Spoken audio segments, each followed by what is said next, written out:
గరుడ వారధిపై ప్రయాణిస్తే గగనతలంలోకేనా అన్న సందేహం తిరుపతి నగరవాసులలో నెలకొంది.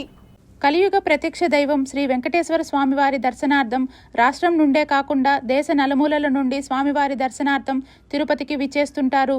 తిరుపతి నగరంలో పెరుగుతున్న ట్రాఫిక్ రద్దీని దృష్టిలో ఉంచుకొని ఫ్లైఓవర్ నిర్మాణ పనులను సర్వేగంగా చేపట్టి నగరవాసులకు అందుబాటులోకి తీసుకువచ్చారు.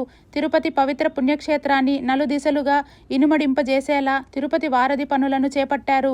ఫ్లైఓవర్పై ప్రయాణం తిరుపతి ఆధ్యాత్మిక శోభను కళ్లకు కట్టేలా ఎత్తైన భవనాలు, శేషాచల కొండలు దర్శనమిస్తూ ప్రయాణం ఉంటుంది. అటు నగరవాసులను, ఇటు యాత్రికులను ఆకర్షించేలా ఫ్లైఓవర్ నిర్మించారు.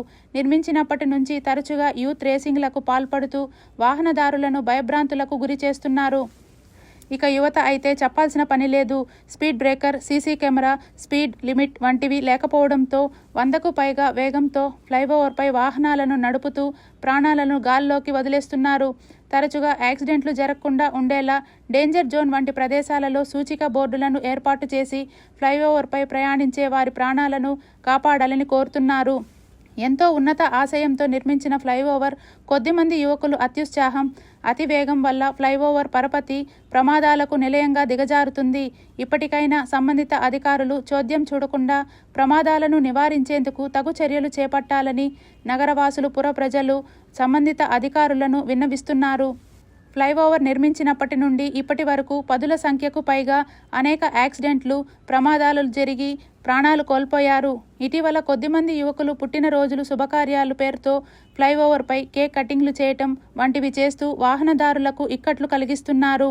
అటువంటి వారిపై పోలీస్ శాఖ ప్రత్యేక చర్యలు తీసుకోవాలని విజ్ఞప్తి చేస్తున్నారు.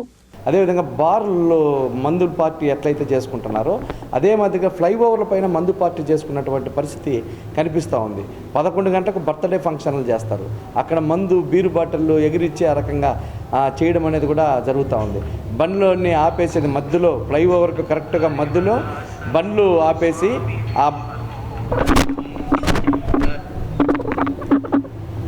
ఫ్లైఓవర్ మధ్యలో బండ్లు ఆపేసి బండ్ల మీద కేకులు పెట్టి కట్ చేసి వాళ్ళందరికీ వాటికి సంబంధించినటువంటి దానిపైన అవి కొట్టుకొని ఆ తర్వాత బీరు బాటిళ్ళన్నీ కూడా విసిరేయడం అనేది కూడా జరుగుతుంది. ఇంత జరుగుతూ ఉంటే కూడా పోలీసులు దాన్ని రక్షించాల్సినటువంటి బాధ్యత పోలీసులు విస్మరిస్తూ ఉన్నారు. అదేవిధంగా సూచిక బోర్డులు ఏర్పాటు చేయాల్సినటువంటి బాధ్యత మున్సిపాలిటీ అధికారులది. అదేవిధంగా గతంలో పోలీసు వారు పైన జరిగేటువంటి బైక్ రేసింగ్లు గస్తీ కాసి అక్కడ జరిగే కార్యకలాపాలని నియంత్రించినారు. గత కొద్ది రోజులుగా నియంత్రణ అనేది కొనసాగడం లేదు. కాబట్టి పోలీసు వారు వెంటనే జోక్యం చేసుకొని ఆ ప్రమాదాల నివారణకు అవసరమైన సైన్ బోర్డులు లేదా ట్రాఫిక్ సిగ్నల్ లాంటివి ఏర్పాటు చేసి ప్రమాదాలను నియంత్రించాలి. అదేవిధంగా ఈ మధ్యకాలంలో యువకులు బ్రిడ్జి పైన 30 కిలోమీటర్ల వేగం మించి పోకూడదు. అయినా కానీ యువకులు బైక్ రేసింగ్ లాగా పోతూ ఉన్నారు. దీనిపైన ప్రత్యేక దృష్టి పెట్టి దీన్ని నియంత్రించాలని కోరుకుంటా ఉన్నాం.